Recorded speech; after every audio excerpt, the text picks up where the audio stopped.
Komisi Kejaksaan Komjak mengaku mendapat surat dari Kejaksaan Agung yang meminta tidak perlu meminta Jaksa Pinangki Sirna Malasari untuk diperiksa atas dugaan keterlibatan dalam kasus Joko Chandra.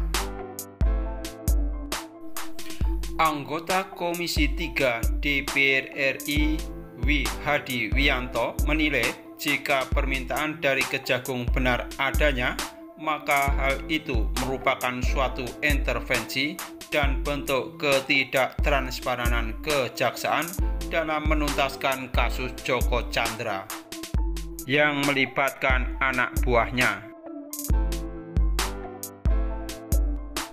Terkait Komisi Kejaksaan menerima surat dari Kejaksaan Agung yang menyatakan tidak perlu memeriksa Jaksa Pinangki, ini adalah suatu bentuk intervensi tidak transparannya pemeriksaan dari Kejaksaan dalam memeriksa Jaksa Pinangki, kata Wihadi kepada wartawan Rabu 26 Agustus 2020.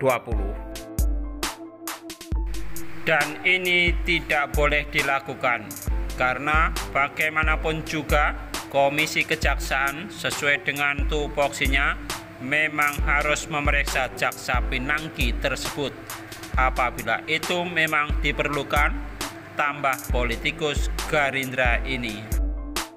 Menurut Wihadi, dengan melihat dinamika pemeriksaan di mana sampai Komisi Kejaksaan pun diberikan surat untuk intervensi, maka tidak menutup kemungkinan pemeriksaan dilakukan oleh jaksa kepada Pinangki ini pastinya ada intervensi secara internal dan petinggi kejaksaan. Oleh sebab itu, Wihadi memandang perlu bahwa Komisi Pemberantasan Korupsi KPK harus mensupervisi kasus Jaksa Pinangki dalam pemeriksaan dan penyidikannya untuk membongkar pihak-pihak yang terlibat dalam skandal kasus Joko Chandra. Jadi, ini harus ada keterbukaan dari kejaksaan yang dilakukan apabila kejaksaan secara terbuka dan transparan membongkar kasus Joko Chandra dalam kasus Jaksa Pinangki, tegasnya. Sebelumnya, Jaksa Pinangki Sirna Milasari telah 2 kali mangkir dari panggilan Komisi Kejaksaan RI Komjak terkait laporan foto bersama dengan buron kasus Bank Hak Tagih Kesi Bank Bali Joko Chandra. Komjak mengaku menerima surat dari Kejaksaan Agung Kejagung yang menyatakan Komjak tak perlu lagi memeriksa Pinangki karena sudah diperiksa internal. Ya kan, kami sudah panggil yang bersangkutan 2 kali tidak datang. Kemudian ada surat dari Jamwas dan Jambin sebagai atasan menyatakan bahwa yang bersangkutan sudah diperiksa pengawas Jamwas, jadi tidak perlu diperiksa Komjak lagi, ujar Ketua Komisi Kejaksaan Barita Simanjuntak saat dihubungi wartawan Selasa 25 Agustus 2020.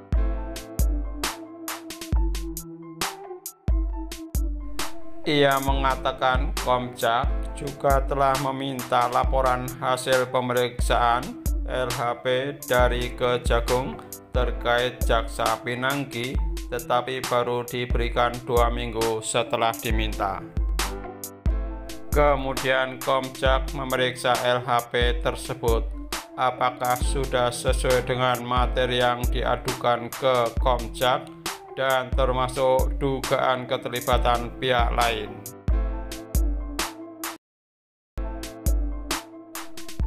Kami sudah menyampaikan laporan cepat sesuai data tadi ke Bapak Presiden, namun karena masih berproses, laporan lainnya akan kami sampaikan setiap progresnya, ungkapnya.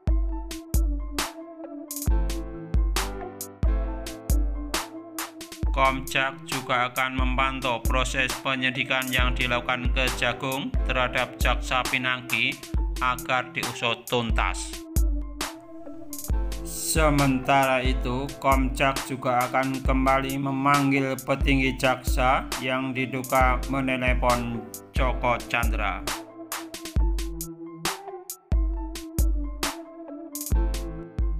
Di saat yang sama, oknum Jaksa P ditetapkan tersangka dan langsung penyidikan. Kami pertanyakan ketika itu, kenapa tidak langsung ditahan selang 1 hari? Dilakukan penahanan.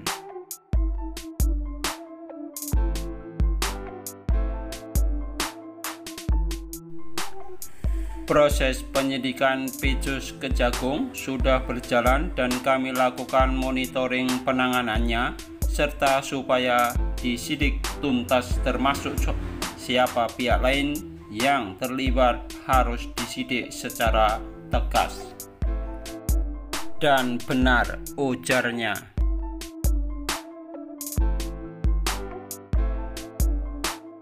Sebelumnya, Jaksa Pinangki dilaporkan oleh Masyarakat Anti Korupsi Indonesia (MAKI) yang diduga berfoto dengan buron terpidana kasus hak tagih Kesi Bank Bali Joko Chandra ke Komisi Kejaksaan Komjak.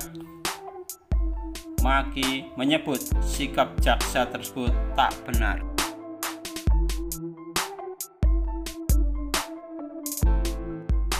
Prinsipnya saya mengadukan oknum jaksa yang pernah bertemu dengan Joko Chandra.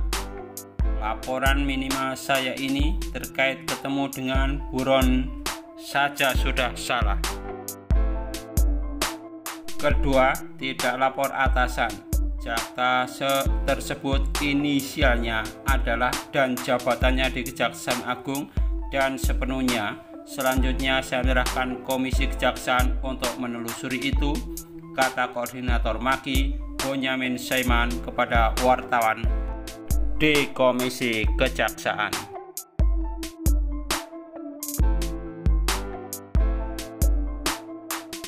MAKI menyebut pertemuan itu dilakukan oleh Joko Chandra dengan pengacaranya yang bernama Anita Kolopaking beserta Jaksa P. Foto itu sebut Bonyamin diambil pada tahun 2019 di Kuala Lumpur, Malaysia.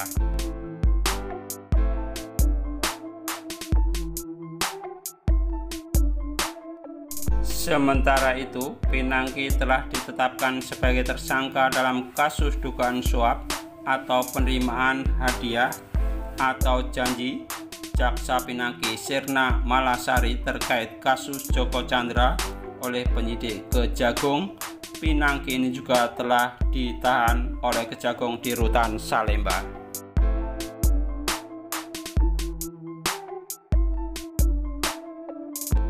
Kejagung menyebut Jaksa Pinangki berperan dalam pengurusan PK Joko Chandra. Pinangki juga melakukan pertemuan dengan terpidana Joko Chandra di Malaysia bersama-sama dengan pengacara Joko Chandra, Anita Kolopaking.